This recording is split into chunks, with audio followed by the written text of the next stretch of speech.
स्वागत है तुम लोग का हमारे चैनल में। बेसिकली आज हम लोग जो बात करेंगे ना, वो बात करेंगे वेरिएबल्स के ऊपर।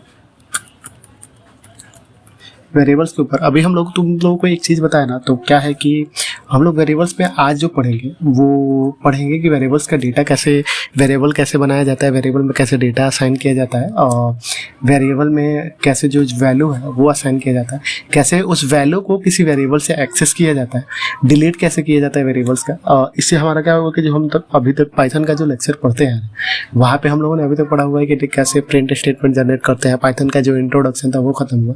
अभी हम लोग वेरिएबल्स देख रहे हैं। वेरिएबल्स के बाद से हम लोग क्या करेंगे कि जो डेटा टाइप है वो देखेंगे। अभी हम लोग बात करें ना वेरिएबल्स की, तो वेरिएबल्स इन पाइथन, तो यहाँ पे दो चीज़ें तुम लोगों को सबसे अच्छा मिलेगा कि जो दूसरे लैंग्वेज होते हैं, जैसे मान लें कि हम लोगों ने C++ में या C में कुछ वेरिएबल्स क्रिएट करना हुआ, तो हम लोग लिखते हैं इंट वेरिएबल का नाम, वेरिएबल का नेम इक्वल टू साइन डालते हैं और उसके वजह से कोई भी वैल्यू प्रिंट कराते हैं और ऐसे करते हैं।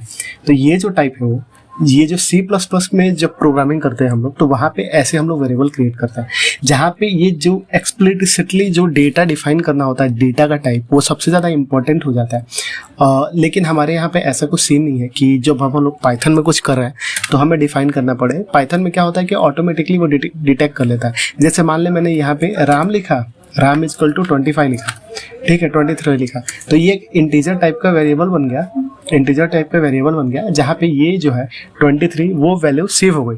अब जो ये वेरिएबल बना है, जो कि चूंकि ये वैल्यू जो है वो इंटीजर वैल्यू है, इन टाइप की वैल्यू है, इसलिए ये जो वेरिएबल है वो इंटीजर टाइप का एक वेरिएबल बन गया है।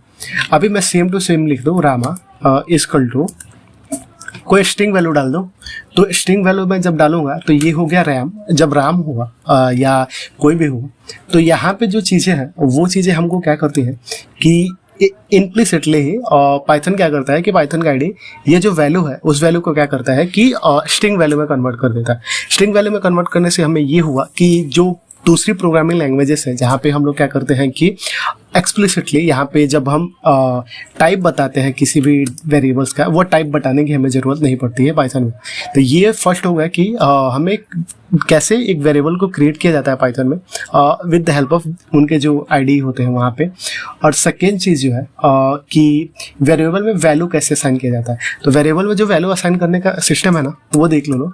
यहाँ पे बेसिकली तुम्हें क्या करना होता है कि कोई भी वेरिएबल का नाम, नेम, जिस भी टाइप का वेरिएबल तुम लोग बनाना चाहते हो वो नेम लिखते हैं, उसके बाद एक इक्वल टू का साइन डालते हैं और वहाँ पे जो भी वैल्यू असाइन करना होता है वो लिखते हैं।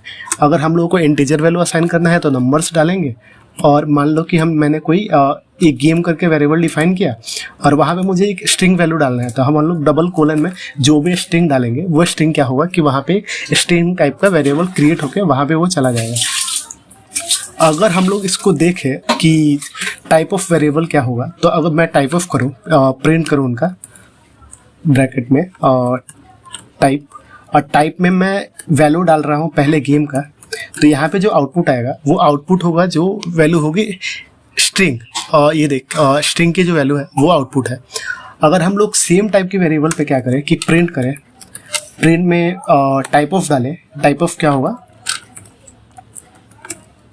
और इस टाइप में मैं वैल्यू डालने जाऊँ वेरिएबल नेम के, तो ये जब मैं वेरिएबल नेम की वैल्यू डालता हूँ तो यहाँ पे जो ये आउटपुट प्रिंट होगा, क्योंकि यहाँ पे जो इनपुट वैल्यू है वो इनपुट वैल्यू है, तो यहाँ पे जो प्रिंट होगा वेरिएबल, वो जो सेकंड वैल्यू हुआ है वो है इंटीजर टाइप का वेरिएबल। तो ये हो गया basically integer type variable create करना पाइथन में, और पाइथन में वेरिएबल को वैल्यू असाइन करना, जो चीज़ है वो हो गया। तो वैल्यू असाइनमेंट यहाँ पे कंप्लीट होती है। जो सेकेंड चीज़ है पाइथन में कि वैल्यू, जो भी वेरिएबल है उसका वैल्यू कैसे एक्सेस करना है। एक्सेस करने के लिए मान लो कि दो हम लोग पैरामीटर लेते हैं। पहला हमें हो गया कि वेरिएबल का कोई भी वैल्यू है वो प्रिंट कराना है, तो प्रिंट कराने के लिए हम लोग क्या करेंगे कि प्रिंट फंक्शन के अंदर जस्ट उस वेरिएबल का जो नेम है वो पास आउट कर देंगे, तो क्या होगा कि हमें नेम प्रिंट हो जाएगा। हमें मान लें सेम वेरिएबल को की वैल्यू को किसी और दूसरे वेरिएबल में सेव करना है, तो जैसे मान लें कि मुझे गेम की वैल्यू सेव करनी है किसी दूसरे में, मान लें हमने लिख दिया टॉक, और टॉक में क्या किया कि गेम की वैल्यू सेव करा दिया GAME, तो ये वैल्यू जो हो गई वो टैग में गेम की वैल्यू सेव हो गई। अब हम लोग अगर प्रिंट करा रहे हैं प्रिंट करा रहे हैं हम लोग टैग वैल्यू, तो ये क्या होगा कि जो गेम में जो वैल्यू है ना वही प्रिंट होगा यहाँ पे, देखा। और तो ये है वेरिएबल क्रिएट करना, वेरिएबल में वैल्यू असाइन करना, और वेरिएबल की एक वेरिएबल से दूसरे वेरिएबल में वैल्यू असाइन करना।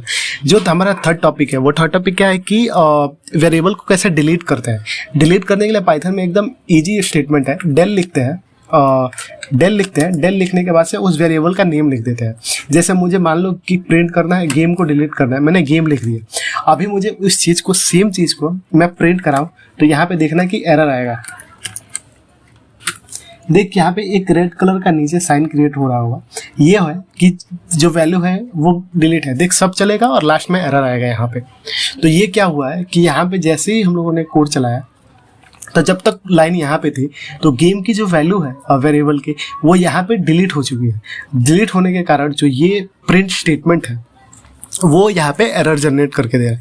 इसका मतलब ये है कि ये डिलीट हो चुका है। अभी मैं तुम लोग को बात करूँ स्कोप ऑफ वेरिएबल्स की। स्कोप ऑफ वेरिएबल्स अभी तुम लोग को थोड़ा समझेगा, और एक्चुअल कब समझेगा स्कोप ऑफ वेरिएबल मतलब क्या, जब फंक्शन पढ़ रहे होंगे लोग। तो यहाँ पे जब फंक्शन पढ़ेंगे तो स्कोप ऑफ वेरिएबल तुम लोग को एकदम अच्छे से क्लियर हो जाएगा। यहाँ पे बस मैं और सिर्फ तुम लोगों को बेसिक बता देता हूँ कि स्कोप ऑफ वेरिएबल्स होता है क्या। स्कोप ऑफ वेरिएबल्स ऐसा हो गया ना कि समझ ले कि जो ये वैल्यू तुम लोगों ने वेरिएबल्स की क्रिएट की है, जो ये वैल्यू कहाँ हम लोग एक्सेस कर सकते हैं। मतलब कि कोई एक फंक्शन क्रिएट किया, फंक्शन के अंदर कोई वैल्यू रखा, और वो विद इन अ फंक्शन अगर उसकी वैल्यू हम लोग एक्सेस कर पाते हैं तो वो हो जाता है लोकल वेरिएबल। लोकल वेरिएबल क्या होता है, फंक्शन के अंदर ही क्रिएट होता है और फंक्शन के अंदर ही उसकी वैल्यू यूज होती है, और वो आउटसाइड यूज नहीं होता है। तो उसको बोलते हैं हम लोग with in a function use होता है, और उसको बोलते हैं हम लोग लोकल वेरिएबल। और जो ग्लोबल वेरिएबल होता है ना, ग्लोबल वेरिएबल क्या होता है कि किसी फंक्शन में नहीं बनता है। वो पाइथन का जब स्क्रिप्ट लिखते हैं ना, जैसे मैंने ये जितने भी वेरिएबल क्रिएट किए ना, ये सारे ग्लोबल वेरिएबल क्रिएट हुए। ये with in a file Python का जहाँ भी हम लोग यूज करना हो वहाँ पे हम लोग इसको यूज कर सकते हैं। तो ये हो गया हमारा ग्लोबल वेरिएबल। जो सेकेंड थर्ड वेरिएबल है वो है non local variable. Non local variable में क्या होता है ना कि बेसिकली कोई नेस्टेड लूप में कोई फंक्शन हो, या कोई हम लोगों ने नेस्टेड फंक्शन बनाया, तो एक फंक्शन के ऊपर जो फंक्शन होगा सेकंड फंक्शन तक, तब तक वो क्या होगा कि outside function with in the function. मतलब कि क्या होगा कि एक फंक्शन है, उसके जस्ट ऊपर वाला जो फंक्शन होगा वो टाइम तक वो जो वेरिएबल है वो एक्सेस कर सकते हैं। उसके बाद वो वेरिएबल हम लोग एक्सेस नहीं कर पाते।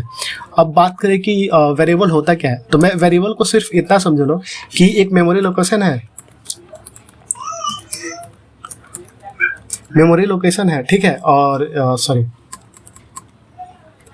एक मेमोरी लोकेशन है, और मेमोरी लोकेशन का जो वैल्यू है, लोकेशन की वैल्यू होगा, तुम लोगों ने एम्बेडेड में देखा हो, तो वो होता है 0 ऐसा कुछ वैल्यू होता है, FFF HHH ये वैल्यू होता है। लेकिन ये वैल्यू हम लोग ठीक से पढ़ नहीं पाते हैं। उसके लिए एक वर्चुअली क्या होता है, इस लोकेशन की एग्जैक्ट नेम हम लोग कुछ काउंट कर देते हैं। तो ये जो नेम होता है वो नेम क्या होता है कि इस जो मेमोरी का एग्जैक्ट लोकेशन है उसका नाम हो जाता है ये। तो जब ये नाम हो जाएगा वेरिएबल का, तो वो जो चीज़ें होती हैं वर्चुअल नेम, वो जो नेम होता है वो नेम क्या होता है कि एग्जैक्ट जो मेमोरी लोकेशन होता है उसको हम लोग बोल देते हैं वर्चुअल नेम को वेरिएबल नेम। ठीक है, तो ये जो है क्लियर हुआ अभी कि पाइथन में कैसे एक्सेस करते हैं चीज़ों को, पाइथन में कैसे वेरिएबल क्रिएट करते हैं, पाइथन में कैसे वेरिएबल डिलीट करते हैं, पाइथन में कैसे जो वेरिएबल है उसको एक्सेस करते हैं। अभी जो नेक्स्ट लेक्चर होगा वो बेसिकली टोटल स्टार्ट होगा इंटीजर टाइप से, जो कि हम लोग पढ़ेंगे primitive data type, non primitive data type, primitive data type में क्या क्या होता है, नॉन प्रिमिटिव डेटा टाइप में क्या होता है। ये सारी चीज़ें जो है वो हम लोग नेक्स्ट लेक्चर से लेक्चर बाय लेक्चर देखते जाएंगे। तब तक के लिए धन्यवाद। वीडियो देख लेना लो, फॉलो करने लो। तब तक टाटा बाय बाय, मिलते हैं अगली वीडियो में, तब तक के लिए बाय।